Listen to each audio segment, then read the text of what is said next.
ఆంధ్రప్రదేశ్ వాణిజ్య పన్నుల శాఖ చీఫ్ కమిషనర్ అహ్మద్ బాబు నిరంకుశ పాలనపై విచారణ జరిపి కఠిన చర్యలు తీసుకోవాలని Andhra Pradesh commercial tax services association Eluru division vice president TJ Shesh Kumar, state vice president RSS Prasad ప్రభుత్వానికి విజ్ఞప్తి చేశారు. అధికారుల పట్ల చీఫ్ కమిషనర్ అహ్మద్ బాబు అహంకారపూరితమైన వైఖరికి నిరసనగా ఏలూరు సర్కిల్ కార్యాలయం వద్ద మధ్యాహ్న భోజన విరామం సమయంలో శాంతియుతంగా ఉద్యోగులు నిరసన కార్యక్రమం చేపట్టారు. ఈ సందర్భంగా నాయకులు మాట్లాడుతూ చీఫ్ కమిషనర్ వ్యవహరిస్తున్న తీరు అఖిల భారత అధికారుల ప్రవర్తన నియమావళికి పూర్తి విరుద్ధంగా ఉందని, కక్ష సాధింపు ధోరణితో నిబంధనలకు విరుద్ధంగా వ్యవహరిస్తూ ఉద్యోగులను మానసిక వేధింపులకు గురి చేస్తున్నారని ఆవేదన వ్యక్తం చేశారు. ఆదాయం లేని రీజనల్ ఆఫీసులను రద్దు చేసి ఉద్యోగులను సొంత డివిజన్లకు పంపాలని కోరారు.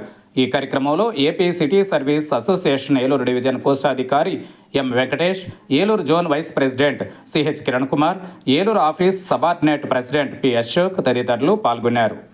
నేను ఆంధ్రప్రదేశ్ వాణిజ్య పన్నుల శాఖ service association Eluru division president అండి. అలాగే ఈ రోజున మా రాష్ట్ర కార్యవర్గం పిలుపు మేరకు ఈ లంచ్ అవర్ డెమాన్స్ట్రేషన్ నిర్వహిస్తున్నాము. గత 10 రోజుల నుంచి చేస్తున్నాము. ఎందుకంటే మా వాణిజ్య పన్నుల శాఖలో చీఫ్ కమిషనర్ గారి వల్ల కింద స్థాయి ఉద్యోగులే కాకుండా జాయింట్ కమిషనర్ స్థాయి అధికారులు కూడా ఇబ్బంది పడే పరిస్థితి ఈ రోజున వాస్తవంగా ఉంది. ఎందుకంటే ఎప్పుడో 2025లో ఇచ్చిన డిపిసికి తాలూకు ప్రమోషన్లు నేటికి ఇవ్వకపోవటం, అసలు డిపిసికి ప్రపోజ్ చేయకపోవటం, అలాగే ఖాళీగా ఉన్న పోస్టులు నింపకపోవటం, ఇవన్నీ కూడా కింద ఉద్యోగస్తులు కోరుకునేది ఏంటి, ఒక ప్రమోషన్. ఇంత సర్వీస్ చేసిన తర్వాత నెక్స్ట్ ప్లేస్కి వెళ్ళాలని చెప్పి ఒక కోరిక ప్రతి ఉద్యోగికి ఉండే సామాన్యమైన చిన్న కోరిక అది. ఆ కోరిక నిమిత్తం రేయింబవళ్ళు అధికారులు ఇచ్చిన ఆదేశాలను పాటిస్తూ రాష్ట్ర ఖజానాకి ఎప్పుడూ లోటు రాకుండా ఏదైతే మన ప్రభుత్వానికి ఆసరాగా ఉండే పథకాలు ముందుకు తీసుకెళ్ళటానికి తోడ్పడే శాఖ మాది. ఈ శాఖలో నిరంతరం టార్గెట్లు ఒత్తిడితోటి నిరంతరం పనిచేస్తూ ఉంటాం. కానీ మా యొక్క సర్వీస్ని మ్యాటర్స్ని కానీ మా యొక్క భవిష్యత్తుని పట్టించుకునే పరిస్థితి ఈ ఉన్నతాధికారికి లేదు. ఎందుకంటే మేము గత 2022 నుంచి కూడా ఏదైతే ఇదివరకు పాత ఏపీజీఎస్టీ చట్టం కానీ వ్యాట్ చట్టాలు ఉన్న సర్కిల్ వ్యవస్థని నిర్వీర్యం చేసేసి 3 ప్రాంతీయ ఆఫీసుల్ని వైజాగ్, విజయవాడ, తిరుపతిలో నిర్మించారు.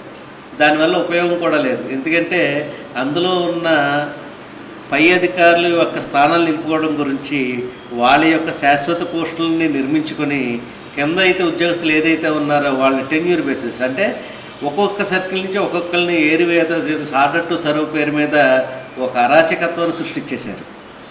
అసలు ఆ ఆర్డర్ టు సర్వ్ అంటే 2 సంవత్సరాల నుంచి 3 సంవత్సరాల లోపు ఏదైతే శాశ్వతంగా అక్కడ ఉన్న పనిచేసే సిబ్బందిని కొత్తగా నియమించుకోవాలి. ఇదే కలెక్టరేట్ కానీ ఇవన్నీ చూస్తే వాళ్ళందరూ పోస్టులు కొత్తగా క్రియేట్ చేసుకున్నారు. మా డిపార్ట్మెంట్లో అడ్జస్ట్మెంట్ చేశారు.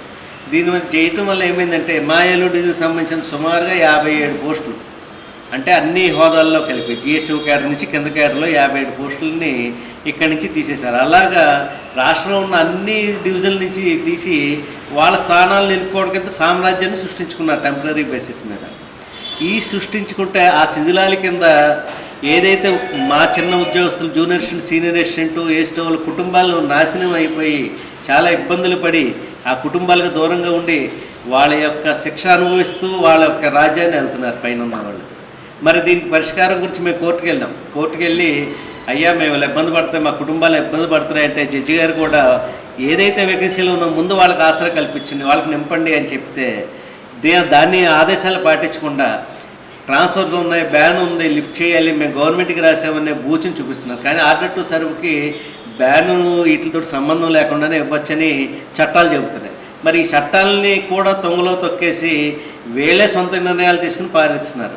మన కూటమి ప్రభుత్వం ఏదైతే మల్టీ జ్యూస్ని పెట్టి స్థానికతని ప్రోత్సహిస్తుంది. స్థానికత అంటే ఏంటి, ఉద్యోగులు దగ్గరగా ఉంటే వాళ్ళ కుటుంబాల దగ్గర ఇంకా మెరుగ్గా పనిచేస్తారు, రాష్ట్రానికి ఇంకా ఆదాయం వచ్చే ఇదవుతాయి, మన పథకాలు ఇస్తే ఇంకా ప్రజలు బాగుంటారన్న ఉద్దేశంతో చేస్తే మా చీఫ్ కమిషనర్గా దానికి విరుద్ధంగా ఇంకా నిన్న వచ్చిన ప్రమోషన్లో కూడా మళ్ళీ కొత్తగా వచ్చిన ప్రమోషన్లు అందరినీ కూడా వైజాగ్ రీజనల్ ఆఫీసులకు వేసేసారు.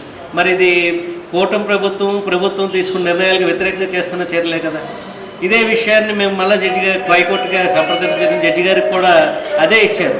ఇలాంటి ఇలాంటి ఆలోచనలు అధికారిని ఈ డిపార్ట్మెంట్కి ఇవ్వటం అనేది గవర్నమెంట్ పునఃపరిశీలించాలి.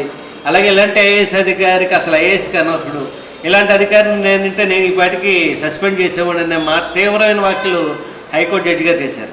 మరి ఇవన్నీ పరిశీలించిన మీదట ఈ యొక్క జడ్జిమెంట్ ఉత్తర్వులపైన మా చీఫ్ కమిషనర్ గారు అప్పీల్కి కూడా వెళ్ళడం జరిగింది. అయితే మళ్ళీ ఆయన చేదు అనుభవం ఎదురైంది. అసలు ఆయన పెట్టింది తప్పు కాబట్టి ఏదైతే ముందు ఇచ్చిన జడ్జి గారు ప్రకారము విజిలెన్స్ కమిషన్కి ఈయన మీద ఎంక్వైరీ చేయాలని చెప్పి కూడా చెప్పింది. ఇన్ని వాస్తవాలు హైకోర్టు ద్వారా నిరూపితమైన తర్వాత కూడా ఇంకా ఆయన్ని ఈ శాఖలో కొనసాగించడం ఈ రాష్ట్ర ఖజానాకు కానీ మాకు కానీ మా ఉద్యోగులు కానీ మా ద్వారా మాకు ఇబ్బంది కలిగిన తర్వాత ప్రజానికానికి కానీ, ఎందుకంటే ఏదైతే మేము ఈ ప్రెషర్ కానీ ఈ ఒత్తిళ్ళు ఈ తట్టుకోలేక మా మైండ్లు సరిగా పనిచేస్తే మేము సరిగా పనిచేయలేం. ఆ ఎఫెక్ట్ మళ్ళీ రాష్ట్ర ఖజానా మీద పడవచ్చు. కాబట్టి ఇవన్నీ ప్రభుత్వం ఒకసారి పునఃపరిశీలించి ఏదైతే ఇది వరకు 2022-23 ఎస్టాబ్లిష్ చేసిన ఆ ప్రాంతీకరణను రద్దు చేసి తిరిగి మా పోస్టులు మాకు ఇచ్చి ఏదైతే ఈ చీఫ్ కమిషనర్ గారిని బదిలీ చేసేంత వరకు మేము ఇలా నిరంతర కార్యక్రమాలు చేస్తూ ఉంటాము. అలాగే మా రాష్ట్ర కార్యవర్గం ఏదైతే ఆదేశిస్తుందో దాని మీద తదుపరి ముందు చర్యలకు వెళ్తామని తెలియజేస్తాం. రాష్ట్రానికి ప్రధానమైనటువంటి ఈ జిఎస్టీ చేస్తున్న ఈ శాఖలో గతంలో ఉండడం లేని విధంగా అసలు department all is not well అనేటువంటి వ్యాఖ్యానంతో హైకోర్టు చేసినటువంటి పరిస్థితికి తీసుకొచ్చిన ఈ కమిషనర్ గారిని తప్పించాలని మా రాష్ట్ర నాయకత్వం ఈ పిలుపునిచ్చింది. అందువల్ల మేము ప్రతిరోజు లంచ్ అవర్ డెమాన్స్ట్రేషన్ నందు చేస్తాము. తదుపరి ఇప్పుడు కూడా ఇంకా చేయకపోతే రాష్ట్ర కార్యాలయం ఏదైతే పిలిపిస్తే దాని ప్రకారం ముందుకు వెళ్తామని మేము తెలియజేస్తాం.